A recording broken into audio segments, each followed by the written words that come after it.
합동 조사 결과를 설명드리겠습니다. 먼저 안타깝게 생을 마감하신 고인의 명복을 빌며 유가족분들께 깊은 위로의 뜻을 전합니다. 그간의 경과를 말씀드리겠습니다. 지난 7월 18일 서희초등학교 1학년 담임교사가 교내에서 사망한 사고가 발생하였으며 다음 날 언론의 최초 보도 이후 확인되지 않은 각종 의혹들이 인터넷 등에 유포되었습니다.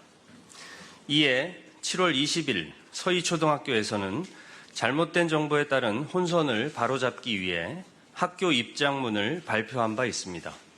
또한 교육부와 서울시 교육청은 선생님의 안타까운 사망과 관련하여 정확한 사실관계를 확인하기 위해 총 5명으로 합동조사단을 구성하여 지난 7월 24일부터 8월 3일까지 조사를 진행하였습니다.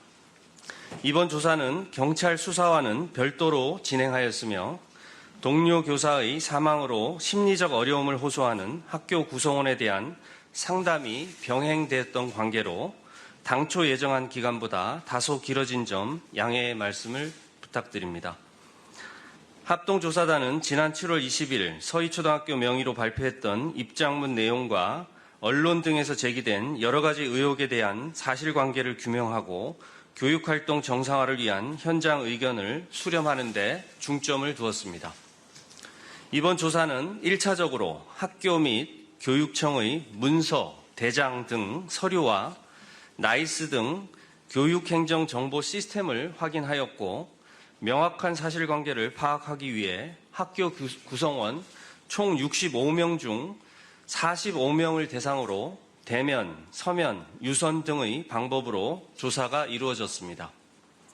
합동조사를 통해 밝혀진 주요 내용은 다음과 같습니다. 먼저 서희초등학교 입장문과 관련된 사항부터 말씀드리겠습니다. 입장문 1번, 2023년 3월 1일 이후 고인의 학급의 담임교체 사실이 없습니다라고 밝힌 점에 대한 사실관계입니다. 학교 교육행정정보시스템, 즉 나이스 및 관련 문서를 통해 해당 학급의 경우 2023학년도에는 담임교체 사실이 없었음을 확인하였습니다.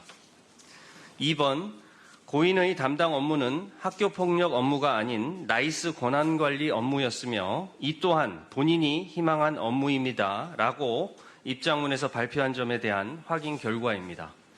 고인은 학교폭력 업무를 담당하지 않았던 것으로 나타났습니다. 2023학년도 담당 업무 희망서 및 업무 분장표에 따르면 고인은 나이스 업무를 1순위로 희망했으며 희망대로 나이스 업무를 배정받았던 것으로 확인하였습니다. 다만 고인이 담당했던 나이스 업무는 나이스 권한관리 업무를 포함하여 시스템 관리, 인증서 관련 업무, 교원 연수 지원 등도 함께 담당하고 있었던 것으로 확인하였습니다. 3번, 고인의 담임 학년은 본인의 희망대로 배정된 것입니다. 라고 밝힌 부분은 2023학년도 담임 배정 희망서 확인 및 동료 면담을 통해 고인이 1학년을 1순위로 희망했었고 본인의 희망대로 1학년에 배정되었음을 확인하였습니다. 4번, 해당 학급에서는 올해 학교폭력 신고 사안이 없었으며 학교폭력과 관련하여 해당 교사가 교육지원청을 방문한 일도 없었습니다라고 입장문에서 밝힌 점에 대한 사실관계입니다. 학교폭력 신고 접수 대장 확인 결과 고인의 담임 학급에서는 신고된 학교폭력 사안이 없었습니다. 다만 7월 12일 수요일 오전 수업 중 발생한 소위 연필 사건은 B 학생이 A 학생의 가방을 연필로 찌르자 A 학생이 그만하라며 연필을 빼앗으려다 자신의 이마를 그어서 상처가 생긴 사건으로 인성생활부장 교사와 고인이 작성한 학생 간 사안 관련 기록을 통해 확인할 수 있었습니다. 또한 근무상황부 확인 결과 학교폭력 관련 사안으로 교육청이나 교육지원청에 출장을 다녀온 내용은 없는 것으로 밝혀졌습니다. 5번, SNS에서 거론되고 있는 정치인의 가족은 이 학급에 없음을 확인하였습니다라고 밝힌 점에 대해 말씀드리겠습니다. 학교는 학부모 직업 등 학생의 개인정보를 수집, 관리하고 있지 않아 SNS 등에서 거론되었던 학급 내 정치인의 가족 존재 여부를 확인할 수 없었습니다. 학교 입장문은 거론된 정치인의 이름을 학교가 관리하고 있는 기록과 대조하여 작성된 것으로 확인하였으며 실제 정치인 가족이 해당 학급에는 없는 것으로 추정하고 있습니다. 다음은 언론 보도 등에서 제기된 주요 사항에 대한 확인 결과입니다. 첫 번째, 신임 교사에게 1학년 담임을 강제 교체 배정하고 수업 여건이 좋지 않은 교실을 배정했다는 사항입니다. 학교 측의 입장문 3번에 대한 확인 결과와 같이 고인의 희망에 따라 1학년 담임을 배정한 것으로 밝혀졌습니다. 동료 교사 면담 결과 2023학년도 학급과 교실 배정은 무작위, 소위 제비뽑기로 결정되었음을 확인하였습니다.